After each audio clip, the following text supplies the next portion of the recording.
أعوذ بالله من الشيطان الرجيم بسم الله الرحمن الرحيم إنما وليكم الله ورسوله والذين آمنوا الذين يقيمون الصلاة ويؤتون الزكاة وهم راكعون سورة مائدة آيات نمبر 55 إنما وليكم الله يقينا استاسو دوست الله الله عز وجل دی ورسوله او د الله تعالی رسول دی والذین آمنوا ها خلق دی چې ایمان اراوړي دي الذين هغه کسان یقیمون الصلاة شمز قائمي ويؤتون الزکاة او زکات ورکوي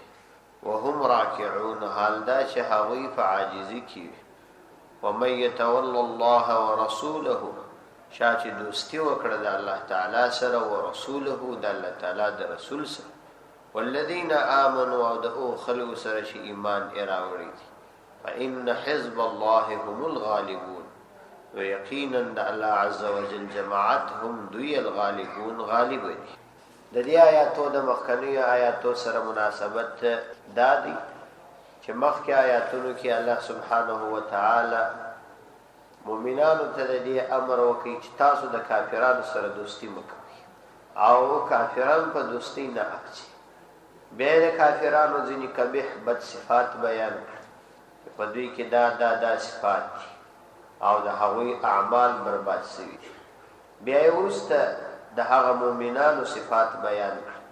چې هغوی به د الله عز وجل سره محبت کوي الله تعالی به د دوی سره محبت کوي د مؤمنانو د فرض عاجز وي پر کافرانو باندې بسخت وي د الله تعالی په لار کې به jihad کوي ولا يخافون لومة لائم او د ملامت کوونکې د ملامتیا باندې بیریږي او دا صفات چې الله تعالی کوم چاته ورکړي د الله تعالی فضل دی نو اوس مؤمنانو ته د محبت ځای شي او د دوستی ځای شي چې تاسو دوستی یوازې د الله تعالی سره وکړي مطلب دا چې د دوستی لایق الله تعالی دی او د کوم چا سره چې دوستی کول کیږي باید د هغه سره وشي چې هغه الله سبحانه و تعالی نو الله فرمای انما وليكم الله یقینا وليكم الله استاذ کارساز او دوست الله الله عز وجل دی یعنی د کوم چا سره چې دوستی کول پکار دی هغه الله تعالی دی ورسوله د الله تعالی رسول دی والذین آمنوا او هغه خلق دي آمنو چې ایمان اراوړي وي د هر مؤمن سره محبت نه چې فقط ما زینم د مؤمنین د نامه مسلمان نه بلکې الذين كسان يقيمون الصلاة چې منځ قائموي ويؤتون الزکاة او زکات ورکوي وهم دوی راکعون او هم دوی راکعون عاجزوي فزړونو کې خشوع وی عاجزي وي چې تقوا کامل دي اشاره نو دې آیاتونو کې الله تعالی خپل بندگانو ته د محبت مقر وشو دي چې د محبت او د دوستۍ محل هغه الله تعالی د الله تعالی سره محبت دادي چې د الله سبحانه و تعالی په ذات باندې انسان دا عقیده ولري چې هغه په ټول کائنات قادر دی او الله تعالی هیڅ شریک نه په ذات کې نه په صفاتو کې نه او د الله تعالی د رسول سره محبت دا دی چې انسان د الله تعالی بنده وګوري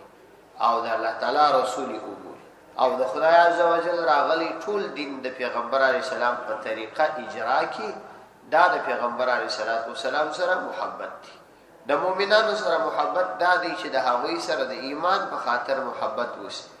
او هغوی د انسان عاجز وي د کافرانو په مقابله کې شدید وي نو الله فرمایي والذین آمنوا او د هغو کسانو سره آمنو چې ایمان اراوړي دي الذین یقیمون الصلاة هغه خلک چې هغوی لمونځ قایموي ویؤتون الزکاة او زکات ورکوي وهم راکعون او حال دا چې هغوی په رکوع کې وي یعنی په زړونو کې عاجزي او خشوع د راکعون ترجمه ځینې مفسرینو پر رکوع سره کړي او وايي چې د مسلمانانو د نورو کافرانو د منځو تر مابین فرق دی چې هغوی رکوع نه کوي او مؤمنان رکوع کوي او ځینې وايي چې د رکوع څخه مراد عاجزي ده ځکه چې رکوع هم چتوالی ته ویل کېږي او عاجزیم دې ته وایي چې خپل ځان انسان د نورو مؤمنانو په مقابله کې لوړ ونه شي بلکې د مؤمنانو په مقابله کې ځان عاجز وشي. مطلب دا چې دوستی که کوي نو د مؤمنانو سره د الله تعالی د رسول سره د الله تعالی سره وکړي. ولی خو د مؤمنانو دپاره دا شرط دی چې عقاید او اخلاق دواړه به اصلاح هم به عقاید خوندور وي باطینی حالت به شوي او هم به ظاهري حالت شوي چې اعمال به هم خوندور وي. مطلب دا په اعمالو کې بیا بدنی اعمال هم کوي او مالی اعمال چې زکات دي دا هم ادا کوي نو بیا سره محبت وکړي.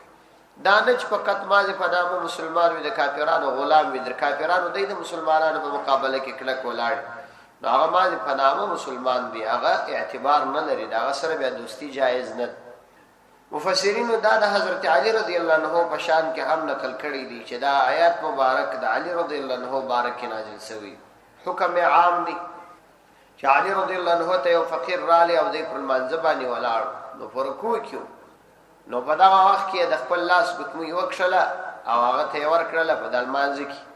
یعنی هغه فقیر دومره هم و نه زنداوه چې زما د مانځ در خلاصې دوه پر انتظار وکړ. یعنی د مسلمانانو د لپاره عاجز او د مسلمانانو سره دغه سي احسان کاوه. ومن يتولى الله ورسوله والذين آمنوا فإن حزب الله هم الغالبون. ومن يتولى الله او څوک چې دوستی وکړي د الله عزوجل سره د مذکوره مضمون موافق چې مخکنی مضمون تیر سو ورسوله د الله تعالی د رسول سره والذین آمنوا او دا کسانو سره چې ایمان راوړي نو دا د الله تعالی په جماعت کې داخل سو او څوک چې د الله تعالی په جماعت کې داخل سي نو دا به حال وي فإن حزب الله هم الغالبون. فإن حزب الله یقینا د الله عزوجل جماعتهم دوی الغالبون غالب دي د الله تعالی جماعت هغه غالب دي په کافرانو باندې. نو د غالب په مقابله کې چې یو سړی د مغلوب سره تعلق جوړي او د غالب ذات په مقابله کې د مغلوب سره محبت کی او بیا د هغه سره د دوستی فکر کی دا محض نازبا کار او بعقل ده. یا ایها الذين آمنوا لا تتخذوا الذين اتخذوا دينكم هزوا ولعبا من الذين اوتوا الكتاب من قبلكم والكفار اولياء واتقوا الله ان كنتم مؤمنين. یا ایها الذين آمنوا اید ایمان خاوندانو لا تتخذوا الذين اتخذوا دينكم تاسو منسی الذين اغکسان اتخذوا دينكم شاغوین ولیدی استاسو دین هزوا مسخره ولعبا او بازی من الذين اغکسان اوتوا الكتاب شاغویت کتاب ورکړل سویو من قبلكم استاسو نمخ کی والکفار او کافران اولیاء دوستان. واتقوا الله دا الله عز وجل سوبرجی ان کنتم مؤمنین کچیری یا استاسو د ایمان خاوندان. په دې مبارک آیاتونو کې دوباره دغه رکوع د سر د آیاتونو مضمون دوباره تکراریږي د تشدید د پاره او مؤمنانو ته د فهم د پاره چې دا د کافرانو سره دوستی نه کول دا ډیره مهمه خبره دا هسي معمولی خبره نه ده. تاسو دې کې ډیر زیات فکر منسي. یا ایها الذين آمنوا اید ایمان خاوندانو لا تتخذوا الذين اتخذوا دينكم هزوا ولعبا. اید ایمان خاوندانو هغه خلک چې تاسو دین مسخري بولی او تاسو په دین باندې بازی کوي دا خلک چې دي هغه خلک دي چې هغه د کتاب تاسو نمخ کې ورکړسو چې دا يهود او نصارا دي والکفار او نور عام کافران دي مجوس دي عدد. نو دا خلک چې تاسو دین مسخري بولی او تاسو په دین باندې ټوکی کوي دا خلک دوستان ما جوړوي. که تاسو د خدای سره بیریږي مؤمنان یې نو دا کار وکړي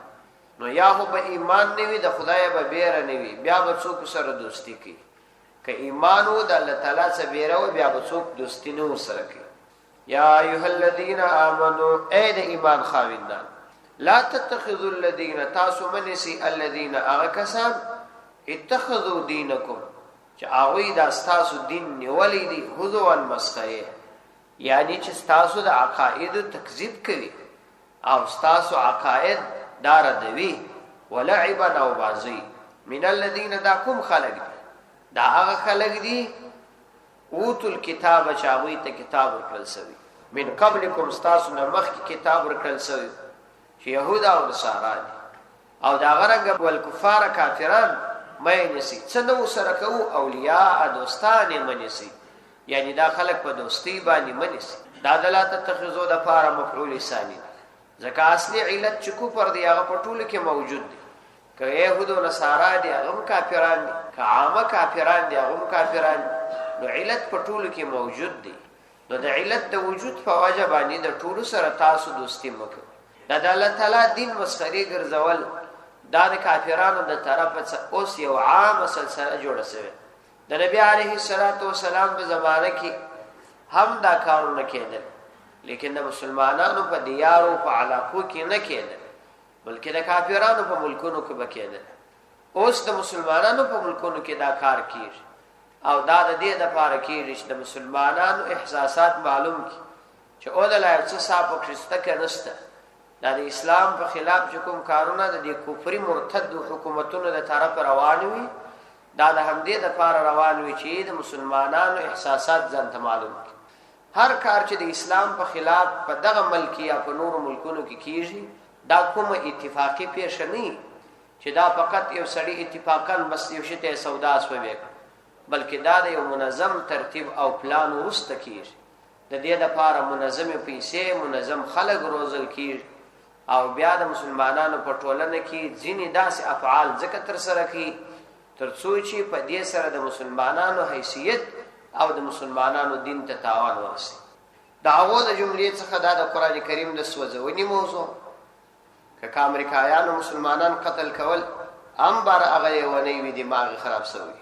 کله خدای کتاب سوځیدي هم هغه ونی وی دماغ خراب شوی دا غلیونیانو هیڅ کله داسې ونه کړ چې خپل ځانونه قتل کړ دا لیونیانو هیڅ کله داسې ونه کړل چې دا نظامونه قتل کړ بلکې د خدای کتاب او مظلوم انسانان کې قتلول بیا لیونی او دې ته ورته نورم دغه افعال دا د وخت څخه دلته شروع شوی او دا سیدا د نوروز د میلو د پار دومره منظم ترتیبات جوړول دا کفري نظامونه عامول دا د خدای د نظام مقابله ده او دغه خلق اصل هغه خلق دي چې د خدای دین یې مسخره او لوبي ګرځولي اصل خلق دا دي ځان ته مسلمان وای د مسلمان عقیده نشري او ځان ته دا خبره کوي چې زه مؤمن یم او بیا ښکارا د صریح دلایل او قرآنی آیاتونو احادیث په مقابله کې دینه د دې ورځې د منزل سزان راګرځي او دا ورځ په هغه شوق او ذوق باندې او په هغه عظمت او جلال باندې المانزي تبدا فکر کوي چې دا کې یو عظیم ثواب الله تعالی ورکړي د یوې ورځې رخصتي پر ځای تر درو ورځې پورې رخصتي ورکول کیږي او خلک دې ته مجبوري دي چې خامخا د هغه د دې ورځې تجلیل او تعظیم وکړي نو کدا د خدای په دین باندې ټوکی او لوبي نه نو بیا دې شي بیا دا ټوکی او لوبي وایي چې وی مسلمان او د خدای دین ته عقیده نه ده او ټول د دې کفري نظام د تشهیر او قوت د پار دومره په قوت او مضبوطیا باندې کار کوي او مسلمانان په دې باندې خاموش په دې خاموشي باندې څوک خلاصي نه الله تعالی کا څوک راونی ول بیا شدید سزا ورکړي پریږدي بیا نه نو دا کسان تاسو دوستان مگر زوی د دې خلکو سره دوستی مکوي واتقوا الله ان کنتم مؤمنین واتقوا الله او تاسو بیرری د الله عزوجل څخه ان کنتم مؤمنین کتاسو یاس مؤمنان د ایمان خاوندان یاست نو بیا دا کار مکوي هاکه ایمان نه تقوا نه بیا خبر جلال واذا ناديتم الى الصلاه اتخذوها هزوا ولعبا ذلك بانهم قوم لا يعقلون واذا ناديتم كلجتاس आवाज وكيل الصلاه والمانزه اتخذوها هزوا ولعبا نوني سيدي دغل منز هزوا مسخره ولعبا بازي ذالک دا ځکه بانهم چې یقینا هغوی قوم داسې قوم دی لا يعقلون چې عقل نه لري یعنی یوازې دا نه چې هغوی ستاسو پر عقایدو مسخرې کوي ستاسو پر معتقدات مسخره او ټوکی کوي بلکې هغه تاسو پر فروعي مسائل باندې ټوکی کوي کله تاسو د منځه د لپاره اذان کوي نو تاسو پر منځه او اذان دواړو مسخره کوي او دا د دې وجه څخه چې دا قوم جاهل قوم دی احمق دی قوم عقل نه لري و اذا نادیتم نو لکه څنګه چې دوی تاسو د عقاید استهزاء کوي دا غوي تاسو د فروعي مسائل استهزاء هم کوي و اذا نادیتم او هر کله چې تاسو आवाज وکړي د اذان فزرع بني الى الصلاه المنزل اتخذوها نو دوی ونیسی دغل منصر د اذان هزوا مسخره ولعبا بازی ذالک دغ حرکت د دوی ولیکی بانهم قوم لا يعقلون بانهم شاغی قوم داس قوم دی لا يعقلون چعقل لري ولیکی عقل درلود لای نو حق به فهم ولی وای او دا کار به نه کوي نو دا د يهودو او نصاراو او د کفارو عام طبيعت الله تعالی فرمایي دا خلک تاسو په دوستي منیس یعنی که یو سړی خپل دین ته عقیده ولري اسلام ته عقیده ولري او احترام ورته ولري نو دا هغه سړي سره هیڅ کله دوستی نه کوي چې هغه د دین به احترام کوي چې هغه د دین به عزت کوي او د دین ته اهمیت نه ورکوي هغه یو سړی آخرت ته ایمان ته اسلام ته عقیده نه لري هغه بیا په دې شانو چنداني باک نه کوي دا قانون او مزاج ګرځیدل يهودان او نصرانيان او عامه مشرکان هغه خپل عقاید ته عقیده نه لري ځکه هغه په دې پیږي چې دا هغه عقاید دا ټول محرف عقاید د ځان جوړ شوی قوانینی شي نو هغه ته چنداني عقیده نه لري نو په دې خاطر چې هغه دې ته عقیده نه لري دوی دا کوشش کوي چې په مسلمانانو کې دا بیماری عامه کی چې مسلمانانو باید اسلام ته عقیده ولري او باید دین ته عقیده ولري کوم څوک چې دین ته عقیده لري هغه ته دوی افراطي تنگ نظر او شدید مزاج او اسلام پالی وای او کچیر دا منافقو هغه ته بیا دوی معتدل وای اعتدال والا ورته وای د دې آیات په شان نزول کې تفسیر مظهری د ابن ابي حاتم رحمت الله علیه په حواله را نقل کړي چې دا یو خبيث نصرانی او چې اذان مشروع سو او په اذان کې بدا کلمه را لل چې اشهد ان محمدن رسول الله انو دبا ولدا ویل چې احرق الله الكاذب العیاذ بالله الله تعالی دې دا کاذب دا دروغجن العیاذ بالله دا هلاک کړي وسوسه نو داسې وسول چې الله عزوجل د پکور کې اور بلکی د یو د کورنۍ ټول پکښ وسوځي دا الله عزوجل دا غوي په ارتباط یادونه کړي قل ورتوای پیغمبر علیه السلام یا اهل الكتاب ای اهل کتاب هل تنقمون آیاتاسو انتقام اخلی من ناز مرسخه الا ان آمنا مگر دا چې آمنا بالله مج ایمان راوړی دی په الله تعالی سره وما انزل الینا فاغ چې مج لره را نازل کړل سوی دی وما انزل من قبل او هغه چې نازل کړل سوی دی من قبل مخکی وان اکثرکم فاسقون او یقینا اکثرکم اکثر استاسی فاسقون فاسقان دی قل یا اهل الكتاب ای پیغمبر علیہ السلام ته دی اهل کتاب ته وای یعنی اهل کتاب پر مسلمانانو باندې دا عیب لګي چې دې مسلمانانو په الله تعالی ایمان راوړي او په دې نوی کتاب چې قران دی په دې ایمان راوړي او په مخکنی کتابونو یې ایمان راوړي نو پیغمبر علیہ السلام ته الله تعالی فرمایي چې ته دې یا اهل کتاب ته وای چې تاسو دا زموږ عیب بولی چې موږ په خدای ایمان راوړي او په مخکنی کتابونو باندې مو ایمان راوړي او خپل چې تاسو د شیطان عبادت کوئ د خدای د پیغمبر مخالفت کوي په کوپر کې وی دی یاست دا خپل کار عیب نه بول قل ورتوای پیغمبر علیه السلام یا اهل الكتاب ای اهل کتاب حال تنقمون یعنی تاسو زموږ څخه انتقام نه اخلي تاسو په موږ کې عیب نه لټوي مننا پموش کې الا ان آمنا بالله مگر دا چې موږ ایمان راوړی دی په الله تعالی باندې وما انزل الینا او هغه چې موږ ته را نازل کړل شوی دی په هغه باندې مو ایمان راوړی دی وما انزل من قبل او په هغه مو ایمان راوړی دی چې مخکې نازل شوی دی یعنی تاسو پر یو کتاب هم ایمان نه لري او موږ پر ټولو کتابونو ایمان لرو نو عیب تاسو راته وایست نو عیب په تاسو کې دی او که په موږ کې دی تاسو پر موږ په دغه عیب وایست وان اکثرکم فاسقون او دا چې اکثر استاسو فاسقون فاسقان دي د خدای د امر وتلی نافرمان دي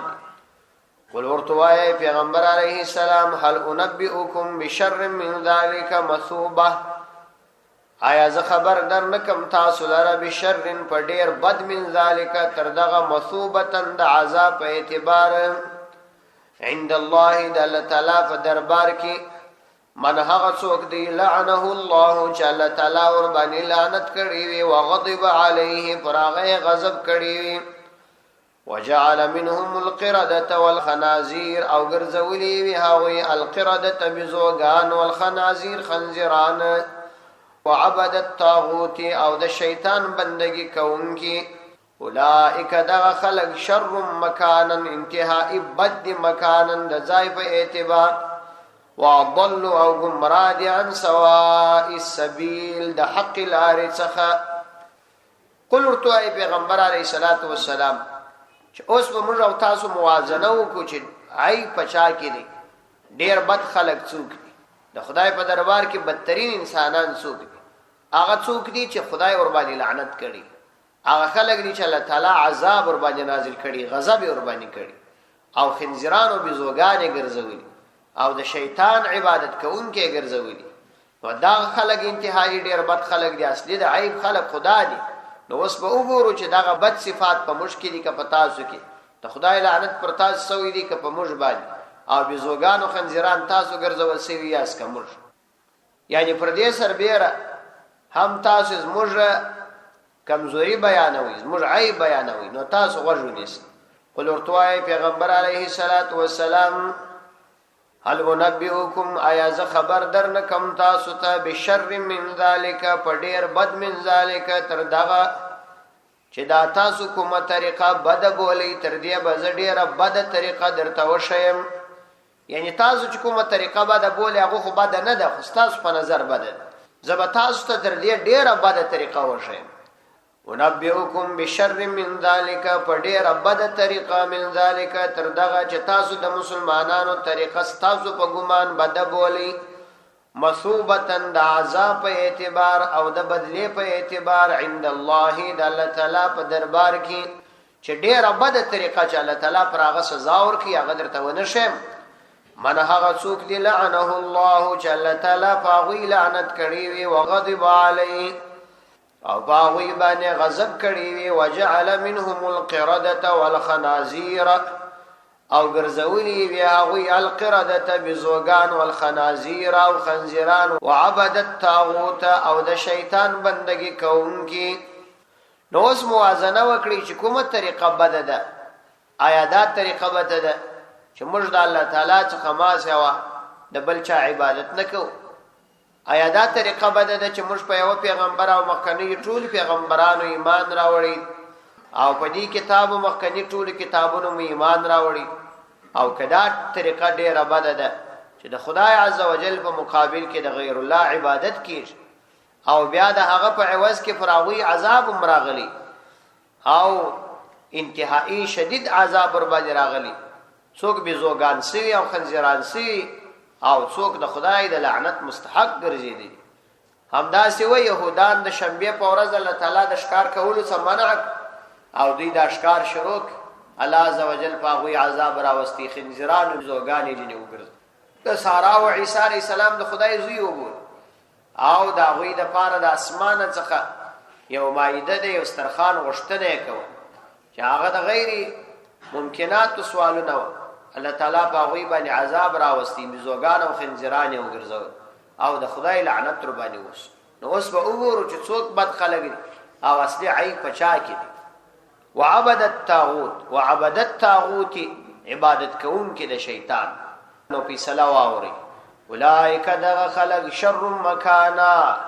شر ډیر بد مکانن د ځای او درجه په اعتبار یعنی د دې خلق ډیر بد ځای دی چې الله تعالی ورته سزا ورکړي په آخرت کې واضلوا او دا گمراه سوي دي عن سواء السبيل د حق لارې صدا گمراه سوي دي. صدق الله العظیم.